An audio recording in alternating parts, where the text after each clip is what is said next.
Good day, dear science teachers. I am teacher Cheryl, and today we will review and guide you on how to use explicit teaching in combination with 5 E's.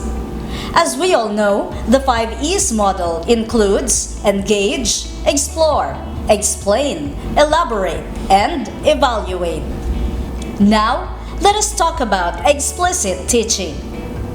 What is it really, and how do we go about integrating it in our lessons? Rosenshine defines it as a systematic method of teaching with emphasis on proceeding in small steps, checking for student understanding, and achieving active and successful participation by all students. How do you think is it being used as a strategy?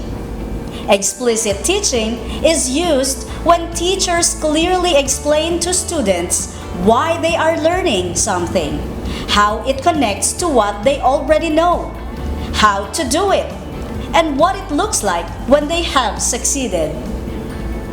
This method can be done in 3 simple steps. These are the I do or modeling stage, we do or guided practice stage, and you do or independent practice stage. This model involves students following a series of steps starting with you leading the instruction and finishing with students working independently. However, dear teachers, in the context of science, the integration of explicit teaching is modified. In the I do stage, the teacher explains what students need to understand or model a process. This process is done when the teacher explains the lesson and demonstrates how the steps or processes of their tasks are being done. Then, in the we do stage, the teacher helps the students by providing scaffolds, such as prompts or partially completed procedures. This stage, also referred to as guided practice or directed practice, provides students with the proper support to achieve the desired learning objectives. In this phase, the teacher will now guide the students on the process. Then, the students will do the tasks with the teacher, showing them how to do that particular task. Finally, in the you do stage, your students do the procedure or show their understanding independently. This final learning step provides students with an opportunity to test out their understanding to obtain the highest level of mastery possible to consolidate their learning. This step also identifies any student who may need additional support before moving on. Now that we have gone over each of the stages, let us have a concrete example of the integration of explicit teaching in our 5 E's lesson. Remember, we mentioned that explicit teaching is integrated in the explore part. To be specific, the I do and we do stages are included in this part. So, say for instance, you have the following most essential learning competency or MELC of concern. Predict phenotypic expressions of traits following simple patterns of inheritance. After allowing the students to learn and understand the basic concepts governing Mendelian patterns of inheritance, such as the concept of alleles, they are then ready to predict outcomes of a cross. And so, the I do phase of this lesson can start with the teacher modeling or demonstrating the steps involved in predicting the outcomes, like phenotypic and genotypic expressions of traits. The teacher can go on and say that the following are the steps in predicting the outcomes of this monohybrid cross. Based from the given problem, what are the given pieces of information? Correct. the traits of the parent pea plants. One with homozygous round seeds and the other with wrinkled seeds. This is what you need to do. First, find out which is the dominant trait. Take note that the characteristic involved is seed shape and that it has two contrasting traits, round and wrinkled. Between the two traits, round seeds are dominant over wrinkled seeds. Now, for uniformity and ease of reference, let us assign the first letter of the dominant trait to be used as the symbol for the alleles of a trait. For example, uppercase R for the dominant trait, round, and lowercase r for the recessive trait, wrinkled. There should always be two symbols to represent the alleles for a trait. That means we can write two uppercase R for homozygous round and two lowercase r for homozygous wrinkled. And a combination of both uppercase and lowercase r for heterozygous round. These are called the genotypes. Since the given problem states that a cross between two parent pea plants, one with homozygous round seeds and the other with wrinkled seeds is involved, then this cross can be represented as follows. These are then the given genotypes of the parent pea plants in the problem. The second step is for us to determine the kinds of alleles that can be produced by the parent and its chance of being inherited by the offspring. A homozygous allele pair produces only one kind of allele. What does this mean? How many kinds of allele do you see in this combination?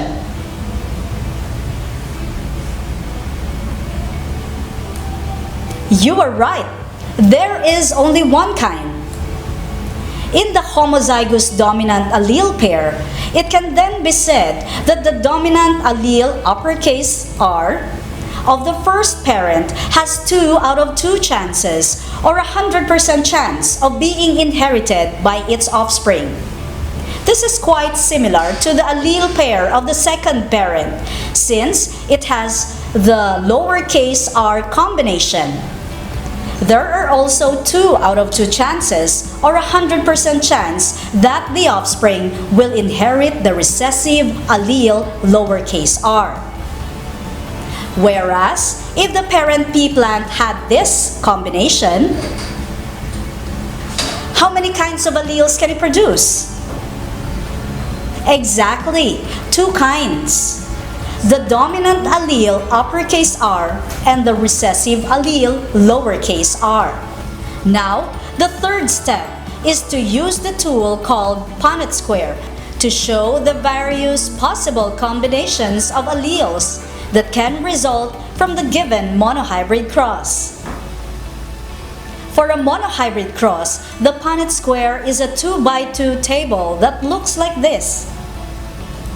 For uniformity and easy reference, the possible alleles for the first parent will be written separately and horizontally on one side, while those of the second parent will be written vertically. The fourth step is to determine the resulting genotypes and genotypic ratio from the cross. To do this, list and count each of the resulting combination. From the given problem, there is only one kind of combination that can result from the cross. The Punnett square shows 4 of this kind. It can be said that each of the offspring has 4 out of 4 chances or 100% chance of inheriting a heterozygous round allele pair. In ratio form, this is written as 4 heterozygous combination of R letters is to 0. The final step is to determine the corresponding phenotypes and phenotypic ratio from the cross. To do this, list and count each of the corresponding phenotypes based from the resulting genotypes. For the given cross, since there is only one kind of resulting genotype, then there is also only one kind of resulting phenotype, that is, round seeds. Each of the offspring has 4 out of 4 chances or 100% chance of having round seeds. In ratio form, this is written as 4 round is to 0. Notice how the I do part is like a detailed process of thinking out loud. As we model, we describe each individual step and its importance. The students must see that the answer to a problem or task is a logical conclusion following a sequence of reasoning. This, however, does not necessarily mean that the integration of explicit teaching only applies to subject areas that obviously include procedural content, such as those that involve an actual mathematical solution or a demonstration of a step-by-step process. Please remember that any competency that is difficult for a learner to understand might require an explicit type of instruction. In the We Do or guided practice phase, the teacher may provide more examples while giving prompts to guide the learners in our sample lesson. It means giving of similar monohybrid crosses such as these. Notice how prompts or scaffolds or partially completed procedures are given to guide the learner through the completion of the task. In this stage, we continue to check for their understanding through ongoing assessment and constant feedback. The time it takes for explicit teaching to take place may vary depending on the complexity of the learning competency. So, that is how the first 2 phases get integrated in the Explore part. However, in some cases, the We Do part may not necessarily be included and can thus be omitted. In other cases, the We Do part may be merged with the I Do part. This is what we mean by modifying the integration of explicit teaching in the context of science. Let us reiterate, when is explicit instruction appropriate? Do you remember when you asked the learners to differentiate between living and non-living things and asked them to systematically provide the reasons they used as basis for contrasting? You were actually doing explicit teaching. Now, what about the You Do stage? The You Do or the independent practice phase is integrated in the elaborate phase of the lesson. Here, the students practice the same kinds of problems as during the guided practice time. There we have it, dear teachers. That's where explicit instruction gets integrated into the 5 E's of a science lesson. It can be used with students of all ages. It can also be taught with a whole class, a small group of students, or one student at a time. Let us together embrace the new challenges with an open mind and an open heart for learning, because we believe together we can. Kre, junto, junto, puede. Goodbye everyone, till next time.